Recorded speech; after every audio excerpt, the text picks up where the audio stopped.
नमस्कार। रुचिरा भाग 2 के अंतर्गत त्रिवर्णः ध्वजः पाठ के शब्दार्थ इस प्रकार हैं। पहला शब्द जो कि इस पाठ का नाम ही है त्रिवर्णः ध्वजः। यहाँ त्रिवर्णः का अर्थ है 3 रंगों वाला और ध्वजः का अर्थ है झंडा। तो त्रिवर्णः ध्वजः का अर्थ हुआ 3 रंगों वाला झंडा या तिरंगा झंडा। अगला शब्द संलपंक्ति दिया गया है जिसका अर्थ होता है वार्तालाप करते हैं। सरल अर्थों में कहें तो बात करते हैं। इसके बाद है प्रस्तोषयन्ति जिसका अर्थ है प्रस्तुत करेंगे या प्रस्तुत करेंगी। पाठ में कहा गया है कि बच्चों के विद्यालय में जो छात्र और छात्राएं हैं वो सांस्कृतिक कार्यक्रम को प्रस्तुत करेंगे। अगला शब्द है मोदकानि जिसका अर्थ है लड्डू। बच्चे आपस में बातें करते हैं कि सांस्कृतिक कार्यक्रम पूरा होने के बाद लड्डू भी मिलेंगे। अगला शब्द ऊर्जस्वितायः दिया गया है जिसका अर्थ है ऊर्जा की। ऊर्जा यानी कि एनर्जी। अगला शब्द अरः। अरः का अर्थ होता है तीलियाँ। हमारे राष्ट्रीय ध्वज के बीच में जो अशोक चक्र है उसमें जो 24 तीलियाँ हैं उसके बारे में बच्चे चर्चा कर रहे हैं।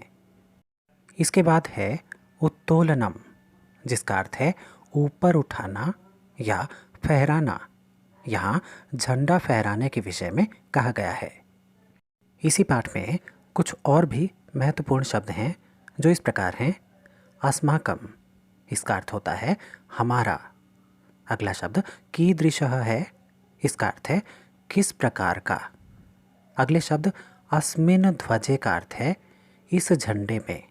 ध्यान दें अस्मिन् ध्वजे में सप्तमी विभक्ति और अधिकरण कारक का प्रयोग है। इसके बाद है केशरवर्णः जिसका अर्थ होता है केसरिया रंग जो कि हमारे तिरंगे झंडे में सबसे ऊपर वाला रंग है। इसके बाद श्वेतः यानी कि सफ़ेद रंग। हमारे झंडे के बीच में सफ़ेद रंग है। और हरितः का अर्थ है हरा जो कि हमारे तिरंगे झंडे का तीसरा रंग है। और इन्हीं 3 रंगों यानी कि केसरिया, सफ़ेद और हरा, इन 3 रंगों के कारण ही हमारे झंडे को तिरंगा झंडा कहा जाता है। अंतिम शब्द दिया गया है शौर्यस्य जिसमें षष्ठी विभक्ति यानी कि संबंध कारक का प्रयोग है। संबंध कारक शब्दों में का, के और की का प्रयोग देखने को मिलता है। जैसे कि शौर्यस्य का अर्थ है वीरता का।